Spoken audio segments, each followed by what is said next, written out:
One of the other rich things that comes from aging is that we often come around to using gifts of ours that we didn't even know we had when we were younger. Often these gifts are percolating inside us all along, sometimes unbeknownst to us. So, examples of the gifts that we come around to realizing as we age: parenting, writing, carpentry.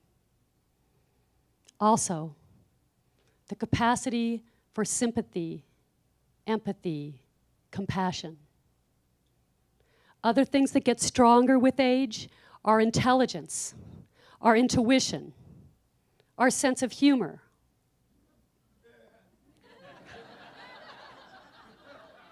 Aging well, my friend, thank you.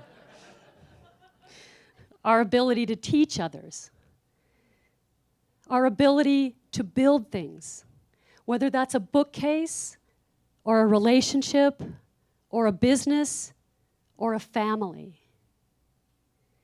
We develop the capacity to truly lead.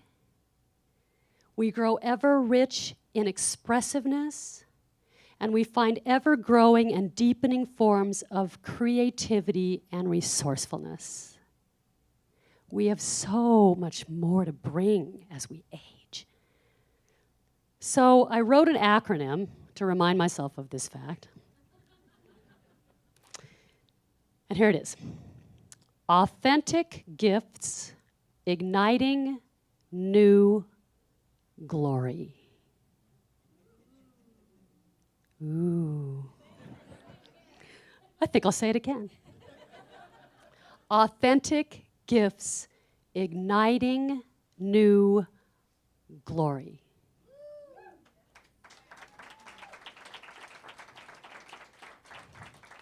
Write it down. I also liked a lot of different things for the G. You know, gratitude, gumption, gateways, gusto. Others? Go girl. Go girl, greatness, giddiness, grandeur. Thank you. We could be here a long time. So, authentic gifts igniting new gateways. Right? I love that. And, you know, an example of that for me is writing this piece. I obviously couldn't have written this piece when I was 20 or 30 or 40, you know, without this extra decade of, to stretch the metaphor further, fermentation. And it's a funny thing. Eric, my pianist, and I were talking a couple days ago about this wonderful crowd we were going to have tonight, and how much we've loved doing the show and developing it and bringing it further. And, you know, as Janine said at the beginning of the show, I wrote this for my 50th birthday because I was freaking out about that. And so Eric said the other night, you know, all of this impact and influence and the crowd and everything, all because you couldn't turn 50.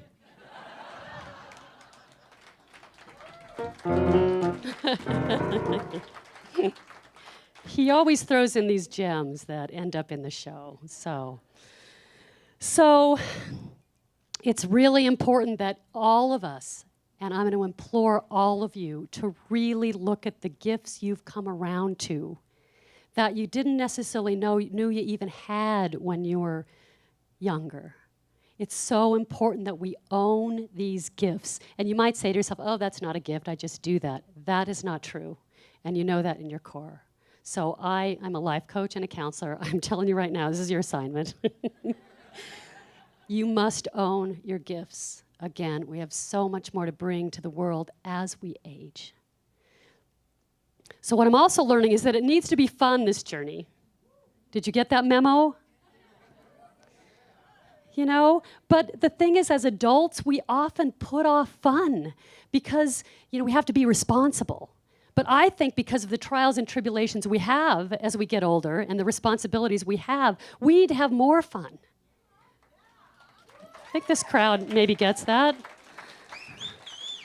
You know, in all my wisdom of youth, I used to think that joy and happiness were, just trivial pursuits. And I thought work, that was the real thing. Well, thank goodness I've aged and realized that, yes, work is important, but it's supposed to support a fulfilling life. We're supposed to be having fun. And it's also about having fun now, again, rather than waiting for that future thing to happen. Now, do we need to plan, for the future and be responsible? Yes, but rather than waiting until the weekend or a vacation, we need to enjoy life, little things about life every day. And I'll give you a good example. My mother, 5 years before she died, she started using the good china every day.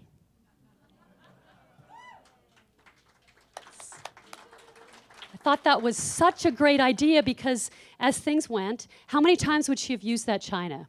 8, 9 maybe? This way she used it thousands of times. And you know what? She didn't wear it out. I still have that china. It looks just as good. But it has more of her in it. Another example, my friend Annalie in Seattle, she started using the Guest soap instead of saving it for guests. Who said she couldn't? Right? And so I thought that was such a great idea. And so I had this bar of soap that this friend of mine gave me that had my favorite scent, and I've been saving it for, I don't know, I guess, guests. They haven't shown up yet. So what I discovered, though, is over the years, it lost its scent. Oh, I know. Isn't that sad? I'm sure there's a metaphor for life in there somewhere, but I'll let you take that one. So it's about enjoying life now, because I have another example, my father. And he was your typical workaholic, he was such a great provider for us. And we did have a lot of fun growing up. They provided great fun for us. But for himself personally, he was waiting. He was waiting till he was retired. He had ideas saved up and trips he wanted. And 8 months after he retired, he got a rare form of liver cancer. And 2 months later, he died at 69. So the point is, we gotta live life now, right? It's about having fun now. It's not cliche that life is short. We gotta build that fun in. And there's a line from the show Mame where she says, "Life is a banquet, and yet most poor suckers are starving to death." I think that's true. I think we have a feast in front of us, and I say, let's eat.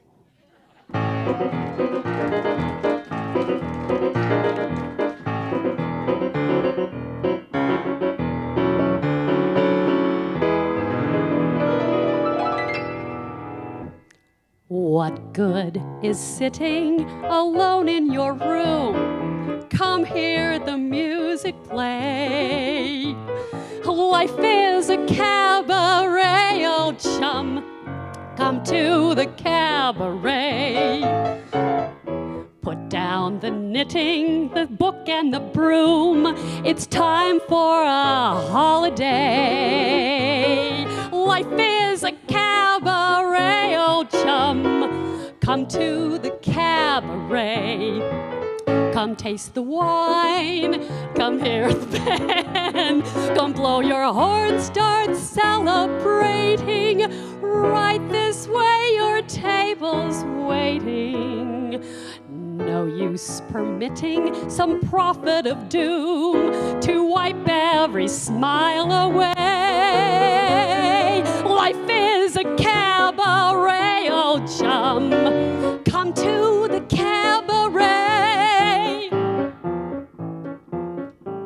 I used to have this girlfriend known as Elsie, with whom I shared 4 sorted rooms in Chelsea. She wasn't what you'd call a blushing flower.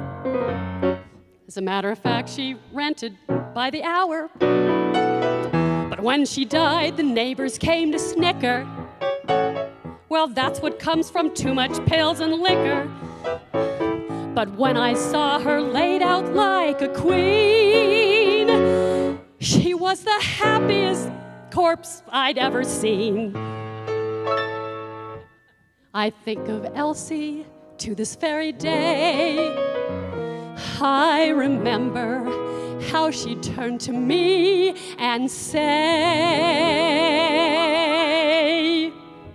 "What good is sitting alone in your room? Come hear the music play. Life is a cabaret, old chum. Come to the cabaret. Put down the knitting, the book, and the broom. It's time for a holiday. Life is a cabaret, old chum. Come to the cabaret." And as for me, I made my mind up back in Chelsea. When I go, I'm going like Elsie. Start by admitting